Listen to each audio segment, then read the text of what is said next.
ఇదే ఈ యొక్క సుగాలి ప్రీతి తల్లిదండ్రులు ప్రస్తావిస్తున్న పరిస్థితి అయితే కనపడుతుంది. ఎందుకంటే పూర్తి స్థాయిలో తాను ఉన్నాను, ఖచ్చితంగా ఈ యొక్క డిప్యూటీ సీఎం బాధ్యతలు చేపట్టిన తర్వాత మొదటి కేసు సుగాలి ప్రీతి కేసునే చేపడతానని చెప్పిన పవన్ కళ్యాణ్ ఇప్పటిదాకా స్పందించకపోవడం, అంతేకాకుండా వారు న్యాయం చేయకపోగా ప్రధానమంత్రిని కలవడానికి కూడా పూర్తిగా అడ్డంకులతో కలిగించే విధంగా ఈరోజు తమని హౌస్ అరెస్ట్ చేశారంటూ సుగాలి ప్రీతి తల్లిదండ్రులు ఆవేదన వ్యక్తం చేస్తున్న పరిస్థితి. తమ నివాసంలోనే ఈ యొక్క నిరసన వ్యక్తం చేస్తున్నారు. సుగాలి పార్వతి ఉన్నారు, వారితో మాట్లాడదాం. ఏంటంటారు అసలు ఇంత జరుగుతున్నప్పటికీ కూడా పూర్తి స్థాయిలో న్యాయం జరుగుదా మీకు?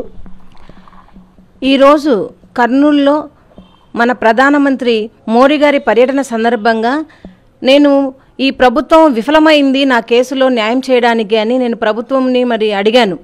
మోడీ గారి అపాయింట్మెంట్ ఇప్పించమని అడిగితే మోడీ గారి అపాయింట్మెంట్ ఇప్పించకుండా పోవడంతో పాటు మమ్మల్ని ఇంట్లోంచి కూడా ఎటు వెళ్లకుండా మమ్మల్ని హౌస్ అరెస్ట్ చేసిన ఈ ప్రభుత్వానికి ఘనత దక్కుతుందని అడుగుతా ఉన్నాను. నిజంగా ఈ ప్రభుత్వానికి చిత్తశుద్ధి ఉంటే కనుక బాధితులమైన మా పైన మీరు నిందితులను చూసినట్లు చూస్తున్నారు. నిందితులకేమో విఐపి పాసులు ఇచ్చి ప్రధానమంత్రి మోడీ గారిని మీరు కల్పిస్తున్నారు. అదేవిధంగా బాధితులమైన మమ్మల్ని మాత్రం మీరు హౌస్ అరెస్ట్ చేసి తెల్లవారుజామున 4 గంటలకే పోలీసు వాళ్ళని ఇంటి చుట్టూ పంపించి మమ్మల్ని ఇంత నరకానికి మీరు గురి చేస్తున్నారు. మమ్మల్ని మానసికంగా మరొకసారి మమ్మల్ని చంపేస్తుంది ఈ కూటమి ప్రభుత్వం అని తెలియజేస్తా ఉన్నాను. నిజంగా ఈ మాకు మోడీ గారి అపాయింట్మెంట్ ఇప్పించడంలో మీ ప్రభుత్వానికి వస్తున్న నష్టం ఏంటో మీరు చెప్పాలి. ఎందుకంటే మీరు చేసిన ప్రతి ఒక్క పని బయటపడుతుంది కాబట్టి మమ్మల్ని మీరు అడ్డగిస్తున్నారు. నేను శాంతియుతంగా చేస్తున్న ప్రతి ఒక్క కార్యక్రమాన్ని మీరు అడ్డగిస్తున్నారు. ఎందుకు అడ్డగిస్తున్నారని అడుగుతా ఉన్నాను. మరి నేను పాదయాత్ర చేస్తానంటే పర్మిషన్ ఇవ్వట్లేదు. పర్మిషన్ కోసం కోర్టులో వేస్తే కోర్టులో బెంచ్ మీద కూడా రానివ్వకున్న పరిస్థితి ఈ ప్రభుత్వంది. ఎందుకు ఈ ప్రభుత్వంది?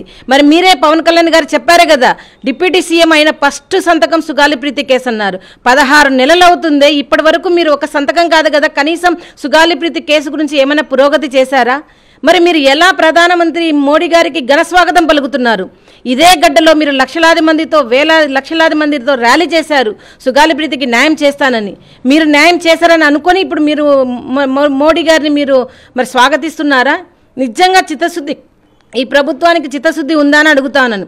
నిజంగా పవన్ కళ్యాణ్ గారు మీరు గద్దె ఎక్కిన తర్వాత ఎలాంటి మాటలు మాట్లాడుతున్నారో ప్రజలందరూ గమనిస్తున్నారు. మాలాంటి బాధితులకు మీరు ఎంతగా సపోర్ట్గా ఉన్నారు, ఏం మాటలు ఇచ్చి మాట మరుస్తున్నారు అందరూ చూస్తున్నారు. పవన్ కళ్యాణ్ గారు నిజంగా మా ఉసురుని మీ కుటుంబానికి ఖచ్చితంగా తగులుతుందని నేను చెప్తా ఉన్నాను.